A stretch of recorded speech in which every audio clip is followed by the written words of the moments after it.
Nancy Cordes is in Louisville, Kentucky, where Clinton has been campaigning ahead of next week's primary. But Nancy, I want to talk about West Virginia. Clinton won West Virginia in 2008 against Barack Obama by huge numbers.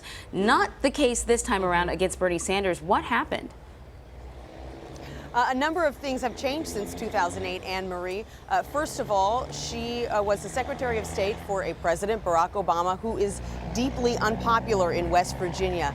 In his primary back in 2012, running for re-election unopposed, he lost 40% of the vote in that state to a felon who was in prison. Barack Obama, who has made no secret of his opposition to coal, his desire to move to clean energy, is not popular in West Virginia. And Hillary Clinton didn't help herself when she said a couple of months ago that she wants to put coal miners and coal businesses out of business. She later recanted, but it certainly didn't heal the wounds in West Virginia. Beyond that, Bernie Sanders and his message really resonated in West Virginia, a state that was hit hard by the recession, is shedding coal jobs, and his talk about income inequality and needing to help out the little guy really touched a nerve with a lot of people there. Nancy, that's a point that a lot of people have made as well, analysts saying that Hillary Clinton's comments about putting coal miners out of business certainly hurt her. But I wonder, because in those very same comments, she went on to say, and I have the words here, that we're going to make it clear that we don't forget those people. Those people labored in those mines for generations, losing their health. But that part never really got played out, or at least the voters didn't seem to know that she had made those comments.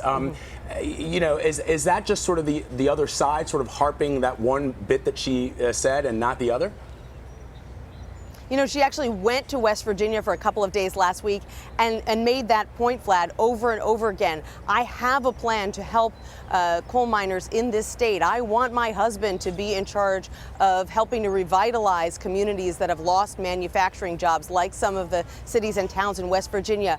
But, voters almost couldn't hear that statement because they were pretty stuck on what she had said initially, which is that she wants to put coal miners out of business. These are people who take a lot of pride in their industry. They are, in some cases, several generations of coal miners in one family. And to them, it's not enough to say, hey, your job is going away, but we'll make sure you get something else. This is really their livelihood. And yesterday in the exit polls, we found that voters who said that they had a coal worker in their family overwhelmingly went for not Hillary Clinton, but Bernie Sanders. Wow. So clearly that message you're talking about did not get through.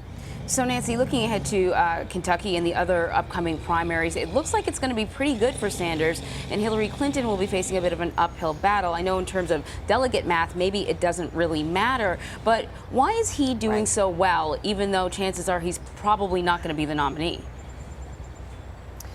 He's doing well for a couple of reasons. First of all, he has a message that has always resonated with particularly liberal voters in the Democratic Party. And coming up, you've got a string of states that have very small minority populations, are in some cases progressive states like Oregon, where he typically does well. You've got North Dakota, South Dakota, Montana, again, with predominantly white populations, where he could run really strong. He can win all of those states and still lose the nomination. Hillary Clinton's delegate lead is still that big, but it does hurt her argument that she is making, that she is unifying the party, that she is heading into the general election from a position of strength. And Bernie Sanders has made it clear he's not going to back down 1 inch. This isn't for him some kind of messaging campaign, or at least he claims.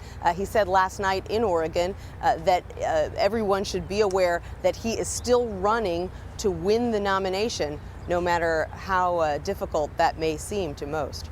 Nancy Cordes in a very foggy Louisville, Kentucky. Thank you, Nancy. You're welcome.